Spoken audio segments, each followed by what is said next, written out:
ಹಲರು in the sense coaching ಮುಗಿಸಿರೋರು ಇಲ್ಲ ಒಂದ್ ವರ್ಷ ಕುಂತು ಓದಿರೋರು ಎಲ್ಲಿ ಸೋರ್ಸ್ ಕಲೆಕ್ಟ್ ಮಾಡಬಾರ್ದು ಅಂತ ಗೊತ್ತಾಗದೆ ಇರೋರು ಇವರು ಫಸ್ಟ್ ಏನ್ ಮಾಡ್ಬೇಕು ಅಂದ್ರೆ ಇದನ್ನ ಕೋಚಿಂಗ್ ಸೆಂಟರ್ ಬಂದಾಗ ಮಾಡ್ಬೇಕು. ಓಕೆ, ಕೋಚಿಂಗ್ ಸೆಂಟರ್ ಬಂದಾಗ ಮಾಡಿಲ್ಲ ಇದನ್ನ ಆಮೇಲೆ ನೋಡಕ್ಕೆ ಹೋಗ್ಬಾರಿ. ಬಿಕಾಸ್ ನೀವು ಸಿಲೆಬಸ್ ಓದಿರ್ತೀರಾ ಎಕ್ಸ್ಪ್ಲನೇಷನ್ ಓದೋ ನೆಸೆಸಿಟಿ ಇರಲ್ಲ. ಎಕ್ಸ್ಪ್ಲನೇಷನ್ ಬೇಡ, ಡೈರೆಕ್ಟ್ PYQ ಬಿಡಿಸ್ಬೇಕು ನೀವು.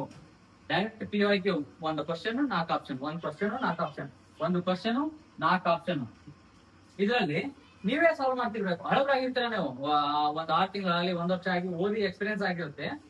ಕ್ವಶನ್ ಅಲ್ಲಿ ಒಂದು ಆಪ್ಷನ್ಸ್ ಇರುತ್ತೆ, ಮೂರು ಆಪ್ಷನ್ಸ್ ನ ಹೇಗ್ ಬಿಡಿಸ್ಬೇಕು ಅನ್ನೋದನ್ನ ನಾನು ಪ್ರೀವಿಯಸ್ ವಿಡಿಯೋಲ್ಲಿ ಹೇಳಿದ್ದೆ. ಆ ವಿಡಿಯೋನ ಹೋಗಿ ನೋಡಿ, ಈ ಕ್ವಶನ್ ಪೇಪರ್ ನ ಹೇಗ್ ಸಾಲ್ವ್ ಮಾಡಬಹುದು ಅಂತ ಹೇಳಿದೀನಿ.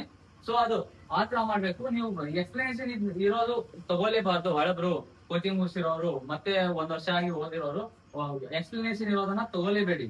ಇದನ್ನ ಬಿಗಿನರ್ಸ್ ತಗೊಳ್ಳಿ. ಎಷ್ಟು ಹಳಬ್ರು ಈ ತರ ಎಕ್ಸ್ಪ್ಲನೇಷನ್ ಇರೋದನ್ನ ತಗೊಳ್ಬೇಡಿ, ಡೈರೆಕ್ಟ್ PYQ ನ ಇರೋದು ತಗೊಳ್ಳಿ.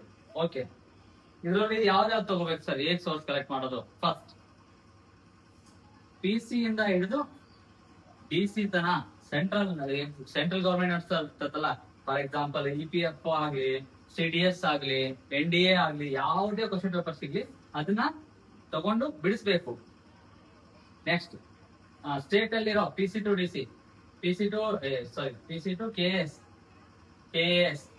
ಇದಕ್ಕೆ ತುಂಬಾ ಎರಡು ಮೇಜರ್